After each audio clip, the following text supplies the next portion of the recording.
On August 15, 2021, the Gerrish family went on a trail in the forest, taking their little daughter and Oski, the dog who was their faithful companion.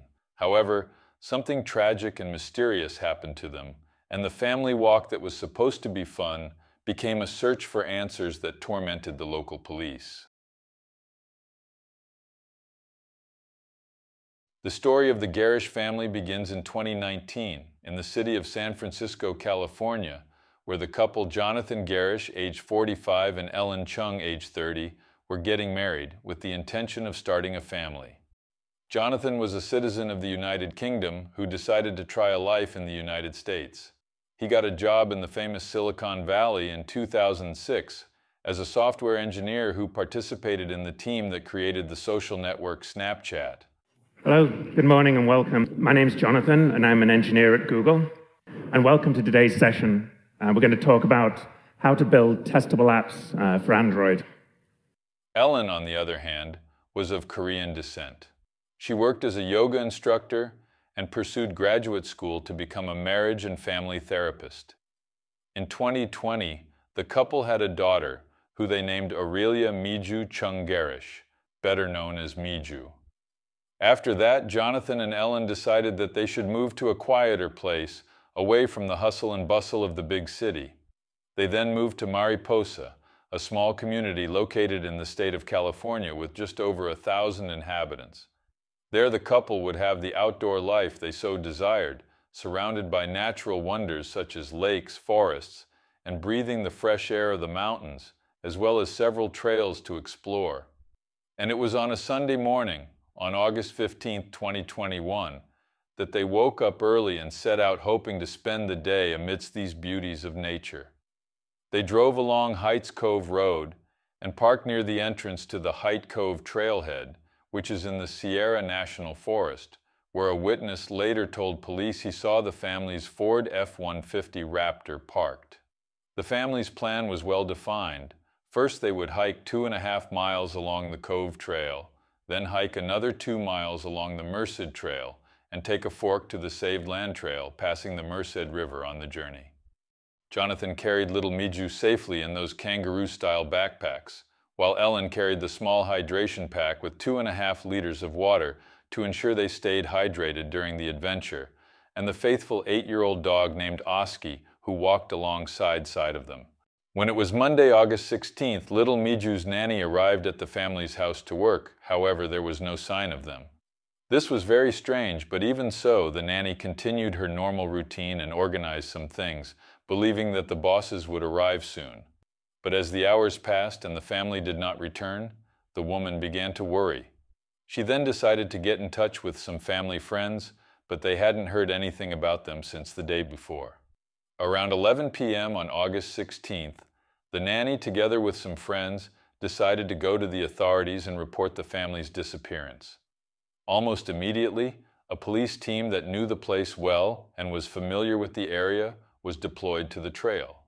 At 1:50 a.m., the team found the family's F-150 pickup truck parked at the entrance to Heath Cove's trail. The team then informed the other police officers in the region, who decided to organize a rescue team. At around 4 a.m. on August 17th, authorities began searching for the Gerrish family. When dawn broke that Tuesday, a police helicopter joined the search teams. They spent hours searching for the family, until around 9:30 a.m., the police came across a shocking scene. About 1.5 miles from where the F-150 was parked, officers found Jonathan sitting with his daughter and his dog by his side, all 3 of whom were lifeless. The police looked for Ellen nearby but did not find her, and so the search continued.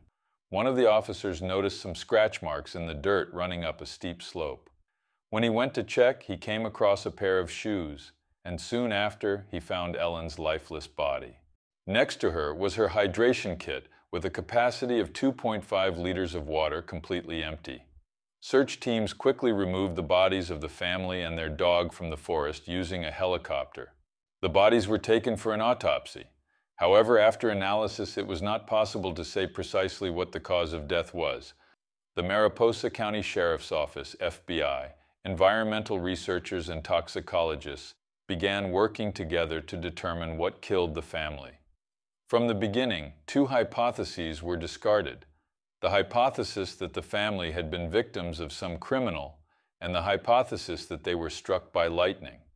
Later, the hypothesis that they had inhaled carbon monoxide or carbon dioxide, which would have come from an abandoned gold mine in the region, was also ruled out. Other theories, such as ingestion of cyanide, illegal substances, or even excessive alcohol, were discarded, as were the others. Amid all these countless theories, authorities seem to have reached a conclusion. They discovered that along the Merced River and some others, there was toxic algae harmful to human life. This caused authorities to close the trails around these locations to the public for a while. However, after a thorough investigation, it was found that the toxic algae had nothing to do with what happened to the Gerrish family. Nothing indicated that they had drunk contaminated water, so the investigation went back to square one. Later, the FBI accessed Ellen's phone, putting together a long puzzle that promised to reveal what happened on that tragic occasion. On the morning of August 15th, a sequence of 3 photos were taken from the cell phone, the first at 7:44 a.m., the second at around 8 a.m., and the third at 9:05 a.m. This indicated that it took just under an hour and a half for the family to complete the first 3 miles of the Height Coves Trail. At that time, the thermometers showed a pleasant temperature around 21 degrees, but these numbers were rising gradually without the family noticing. The Gerrish continued with their walk, taking new photos between 9:35 and 10:29 in the morning, and their last photographic record showed that they were already at the base of the Savage Lundy Trail, a steep uphill section completely uncovered.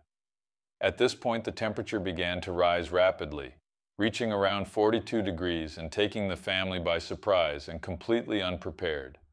A large forest fire hit the site in 2018, wiping out all the trees that could create some shade and alleviate the suffocating heat, so this climb was completely treeless. On a specialized trail website, Savage Lundy received the maximum level of difficulty, being described as a remote stretch of forest, where there are no bathrooms and no services, with few or no other hiking companions. The website also warns about the fact that the place has no cell phone signal, and the rivers and streams are only present at the end of the trail, so it is extremely dangerous to walk under the hot sun in this area. Therefore, the main warning is that taking water is essential for travelers who want to venture into the region. About an hour after the last photo of the Gerrish family, more precisely at 11 hours and 59 minutes, the police found a text message on the phone asking for help, which said that the family was having trouble with the heat and little Miju was feeling very bad. By this time, all of their water had run out, and this message had probably been sent when the family was returning from the Savage Lundy Trail to the Height Coves Trail, but unfortunately they never made it to their destination. Shortly after that, officers saw that the family tried to call 911 several times. These attempts to call for help via cell phone only stopped when it was almost 1 p.m., and the GPS location signal from the cell phone showed that these calls had been made close to the place where the bodies were found. With this new evidence added to the results of the autopsies, the police concluded that the entire family was a victim of hyperthermia, which is when the body overheats, which can exceed 40 degrees, and if it is not treated correctly, the patient could suffer to death. Unlike a common fever where the human body struggles to combat the increase in temperature, this does not happen in hyperthermia, and the heat is not dissipated naturally. There are 3 most common types of hyperthermia. Hyperthermia due to physical exertion that happens when someone performs physical activity and the body is unable to return to normal temperature. Hyperthermia is the result of the side effect of certain medications, such as analgesics, for example, and finally classic hyperthermia, which is caused by excessive exposure to the sun and heat, and the latter would have been the cause of the Gerrish family's death. Its main symptoms are excessive sweating, headaches, dizziness, weakness, cramps, hallucinations, convulsions, low blood pressure, short and accelerated breathing, fainting, nausea, and vomiting, and all of this made it possible for the police to reconstruct what happened that day. The first to fall was Jonathan, overcome by the heat, as he was the one making the most effort as he was carrying little Miju, and this probably happened at the same time that the 911 calls were recorded. Ellen, on the other hand, had to make a difficult choice: stay with her family until the end, or try to continue and reach the car with her last breath. Ellen decided that the best thing to do would be to continue. She abandoned the trail in a desperate attempt to get to the vehicle more quickly, but shortly afterwards the woman succumbed to the heat as well. And the worst thing is that even if Ellen had managed to get to the vehicle, it wouldn't have done any good, since during the search, the police found the car key lying 800 meters away from where Jonathan's body was found. This indicated that in their desperation, they lost the vehicle key and didn't even realize it. So when Ellen got to the car, she wouldn't be able to call to leave the place in search of help. On October 21, 2021, 2 months after the bodies of the Gerrish family were recovered, Mariposa County Sheriff Jeremy Brees held a press conference with several reporters to talk about bringing closure to the case. He thanked everyone for their help, explaining that the family was literally the victim of intense heat that day. Thank you all for coming today. Today is going to be our final update on the Gerrish Chung case. This is a tragic incident, a tragic situation, and has been a very unique case to investigate from the onset. As of Friday, October 15th, we have determined the official cause of death, and our pathologist has completed his report based on the autopsy, our investigation, and a multitude of toxicology results. The cause of death for Jonathan Gerrish, Ellen Chung, Aurelia Miju Chung Gerrish has been determined as hyperthermia and probable dehydration due to the environmental exposure.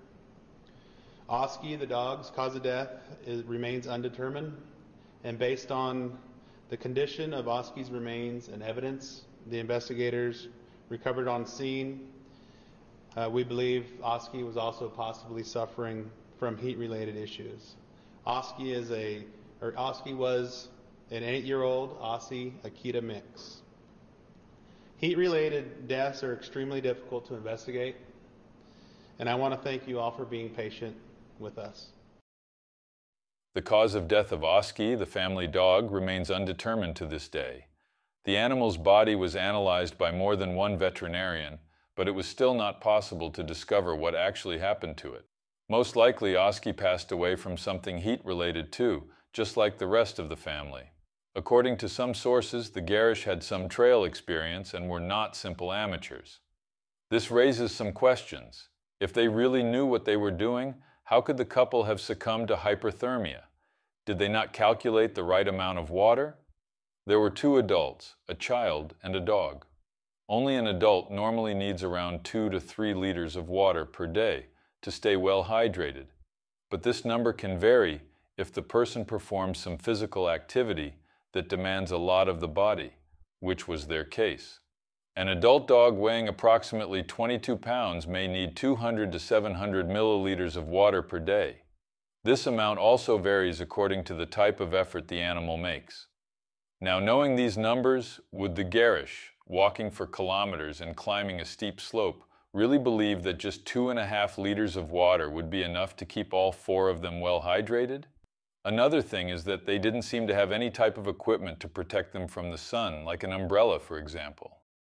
I don't know if they didn't know that part of the trail was completely open because of the fire that had happened years before, or if they knew but thought it wasn't that challenging. The following year, on June 28, 2022, the Mariposa police were called again to rescue a 60-year-old man. This man, who is from the state of Michigan, does not believe that the Gerrish family were victims of hyperthermia and decided to investigate what happened to them on his own. He took the same route that the family took on the day of the tragedy in search of clues that could confirm the suspicions. However, like Gerrish family, the man needed help, but unlike them, someone contacted the authorities before it was too late. With the help of a helicopter, rescuers found the man. The authorities were outraged that the man had put his own life at risk for that. The man even complained about having to spend the night on the Height Cove Trail because he was unable to locate the exact place where the family's bodies were found. He said he tried to call several times for help, but his calls did not go through. Luckily, a person who saw the man entering the trail returned to the location on June 29th and noticed that his rental car was still parked in the same spot. This person found this very strange and decided to notify the police. Despite being scared with blisters on his feet and very dehydrated, the man returned to the comfort of his home safely. But what about you? What do you think really happened to the Gerrish family? Leave your opinion here in the comments. Thanks for watching, and I'll see you in the next video.